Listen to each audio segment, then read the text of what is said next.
Unified 911, anong matutulong namin sa'yo? Anya ti maitulong mi ken kapo. Anong may tatabang ko sa Unsay imo? akong ikatabang nimo? Ngini makadabang na misal ka no. Sa anumang wika o dialekto, may tulong na darating sa iyo.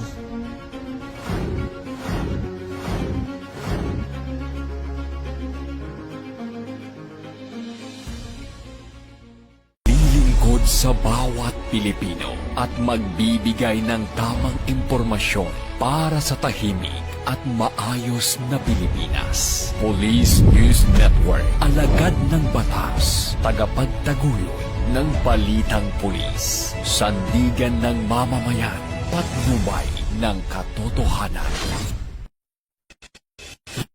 Kampo Krame, maghahatid ng pinakahuling kaganapan at nagbabagang balita. Ito ang PNN Police News Network. At ngayon, ang inyong mga tagapagbalita. Magandang araw, bagong Pilipinas. Ako ang inyong alagad ng batas, tagataguyod ng Balitang Pulis. Patrolwoman Mary Grace Artizuela mula sa PNP Anti-Cybercrime Group. Maghahatid sa inyo ng tamang balita, kwento ng pulis at serbisyo para sa mamamayan. At ito ang PNP News Online. Ang pangunahing balita ng Police News Network, alagad ng batas, tagataguyod ng Balitang Pulis.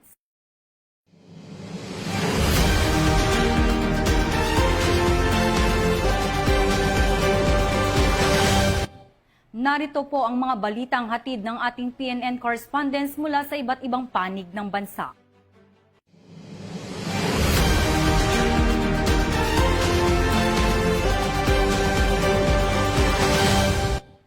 Nakumpiska ang mahigit 800,000 pisong halaga ng smuggled na sigarilyo mula sa isang Indian national sa isinagawang anti-smuggling operation sa Besau Mountain Province. Ang detalye ng report mula kay Patrolwoman Lizelle Digman.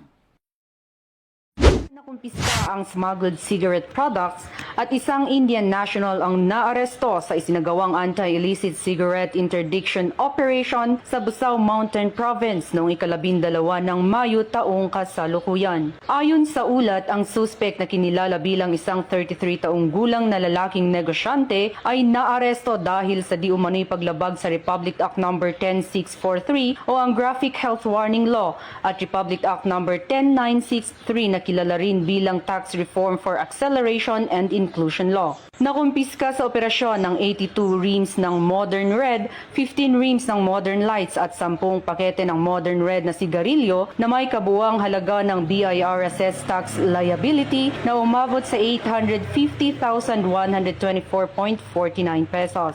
Ang operasyon ay naging matagumpay dahil sa magkasanib na puwersa ng mga operatiba mula sa Besau Municipal Police Station, Provincial Intelligence Unit, Provincial Drug Enforcement Unit at Provincial Legal Office ng Mountain Province Police Provincial Office, Regional Mobile Force Battalion 15, 1st Mountain Province Provincial Mobile Force Company, Regional Intelligence Unit 14, Regional Intelligence Division, Criminal Investigation and Detection Group at BIR. Isinagawa ang on-site inventory ng mga nakumpiskang kagamitan sa harap ng mga opisyal ng barangay ng nasabing lugar. Ang suspek at ang mga nakumpiskang kagamitan ay dinala sa Besau Municipal Police Station para sa wastong dokumentasyon at disposisyon bago magsampa ng angkop na kaso. Ito ang bagong PNP para sa bagong Pilipinas, serbisyong mabilis, tapat at nararamdaman.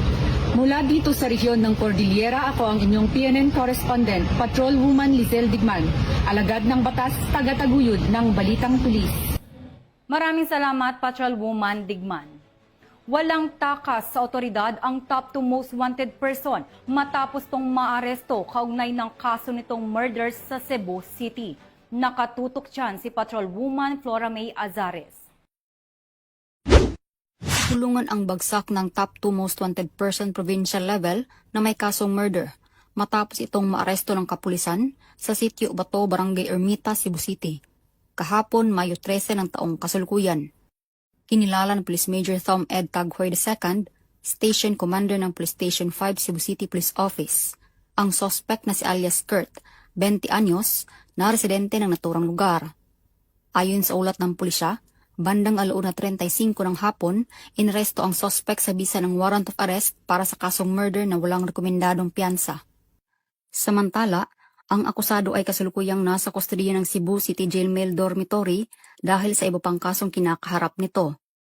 Ang matagumpay na pagka-aresto ng suspect ay patunay ng Cebu City PNP ng kanilang mas pinaigting na pagpapatupad ng batas upang panatilihing ligtas at payapa ang komunidad.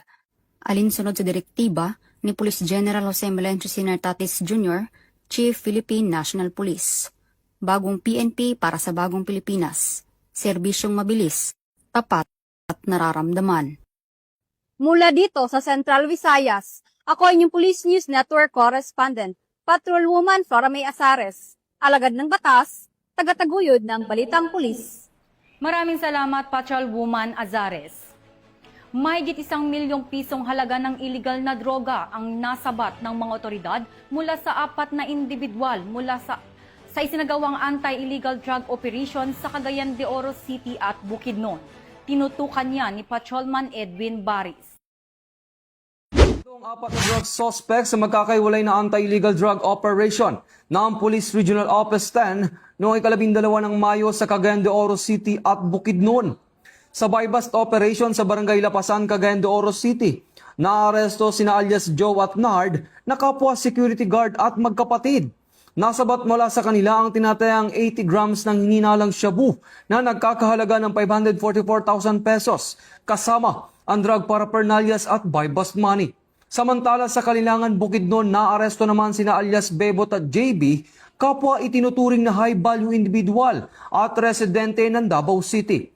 Nakumpiska sa kanila ang tinatayang 76.69 na gramo ng shabu na nagkakahalaga ng 521,492 pesos, gayon din ang buy-bust money, mga cellphone at motorsiklo. Kabuang abot sa 1,065,492 pesos na halaga ng hininalang shabu ang nakumpiska sa 2 operasyon. Maharap ang mga suspect sa kasong paglabag sa RA 9165 o Comprehensive Dangerous Drugs Act of 2002. Ito ang bagong PNP para sa bagong Pilipinas. Serbisyong mabilis, tapat at nararamdaman. Mula dito sa National Headquarters ng Philippine National Police, ako ang inyong PNN Correspondent, Patrolman Edwin Baris, alagad ng batas, tagataguyod ng Balitang Pulis. Maraming salamat, Patrolman Baris. Sa tuloy-tuloy na operasyon ng pulisya kontra smuggling, nasabat ang mahigit 800,000 pisong halaga ng puslit na sigarilyo sa ikinasang checkpoint operation sa Lanao del Norte. Yan ang balitang hatid ni Patrolman Kim Luna.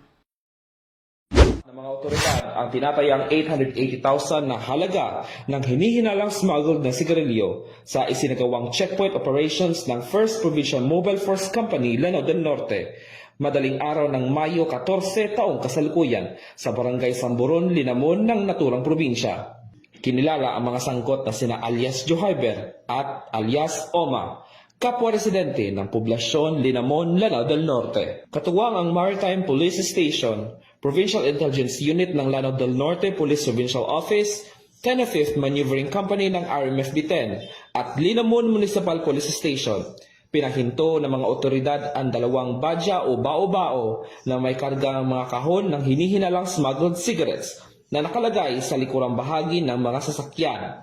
Nang hingian ng kaukulang dokumento, nabigo umano ang 2 driver na magpakita ng legal na papeles para sa mga kargamento.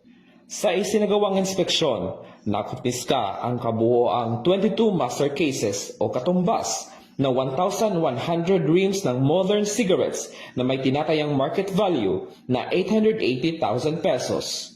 Dinala ang mga nakumpiskang sigarilyo at mga sasakyan sa kustodiya ng 1st Provincial Mobile Force Company habang hinihintay ang turnover nito sa Bureau of Customs para sa kaukulang disposisyon. Samantala, dinala rin sa Linamon Municipal Police Station ang mga driver para sa dokumentasyon. Ito ang bagong PNP para sa bagong Pilipinas. Serbisyong mabilis, tapat at nararamdaman. Mula dito sa Lanao del Norte Police Provincial Office, ako yung PNN Correspondent, Patrolman Kim Luna, alagad na batas, tagataguyod ng Balitang Pulis. Maraming salamat, Patrolman Luna. Formal nang binuksan ng Philippine National Police ang 2 araw na workshop para sa pagbuo ng PNP ICT Master Plan 2026 hanggang 2030 na layuning palakasin at iangkop ang digital capabilities ng organisasyon sa makabagong panahon ng policy. Muling magbabalita dyan si Patrolman Edwin Baris. Tagumpay na sinagawa ang 2 araw na workshop sa crafting of the PNP ICT Master Plan 2026 to 2030 na layong palakasin at i-update ang kasalukuyang ICT roadmap ng organisasyon upang makasabay sa mabilis na pagunlad ng digital technology. Pinangunahan ni Police Lieutenant General Bernard M. Banag, ang Acting Deputy Chief PNP for Administration at panauhing pandangal ng aktibidad. Ang pagbibigay diin sa kahalagahan ng pagpapalakas ng information and communication technology capabilities ng PNP para sa mas epesyente, mabilis at makabagong serbisyong pulisya. Dumalo sa workshop ang mga pangunahing opisyal at stakeholders ng organisasyon upang bumuo ng future-ready ICT framework na magsisibling gabay sa digital transformation initiatives ng PNP mula 2026 hanggang 2030. Nakabatay rin ang nasabing hakbang sa mga naging tagumpay ng naunang PNP ICT Master Plan na inaprobahan noong 2018 at ipinatupad mula 2020 hanggang 2025. Ayon sa PNP, bahagi ito ng patuloy na pagsusulong ng modernisasyon at innovation sa ilalim ng advokasiyang bagong PNP para sa bagong Pilipinas, serbisyong mabilis, tapat at nararamdaman.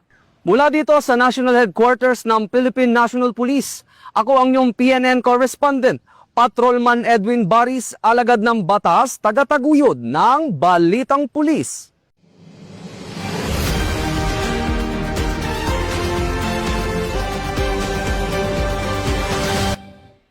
At yan po ang mga balitang nakalap ng ating PNN correspondents mula Luzon, Visayas at Mindanao. Para sa mas malawak at mabilis na ulat ng mga balita, huwag kalimutang mag-like, follow and share sa aming official social media accounts ng Police News Network. Tutok lang sa aming YouTube channel para sa mga live stream at replays. At i-follow kami sa X account para sa mga real-time updates at Facebook account ng Police News Network. Manatiling mapagmatyag at laging alamin ang totoo. Sa ngalan ng pamunuan ng Philippine National Police sa pangunguna ni Chief PNP Police General Jose Melencio Nartates Jr. at sa pamumuno ni President Ferdinand Bongbong Marcos Jr., kami ay maglilingkod sa bawat Pilipino at magbibigay ng tama at balanseng balita. Mula rito sa tanggapan ng tagapag-ugnay ng Pambansang Pulisya, ako po ang inyong alagad ng batas, tagataguyod ng Balitang Pulis, Patrolwoman Mary Grace Artizuela mula sa PNP Anti-Cybercrime Group. Maghahatid ng tamang balita, kwento ng pulis at serbisyo para sa mamamayan. At ito ang PNP News Online, ang pangunahing balita ng Police News Network. At ito ang bagong PNP para sa bagong Pilipinas, serbisyong mabilis, tapat at nararamdaman.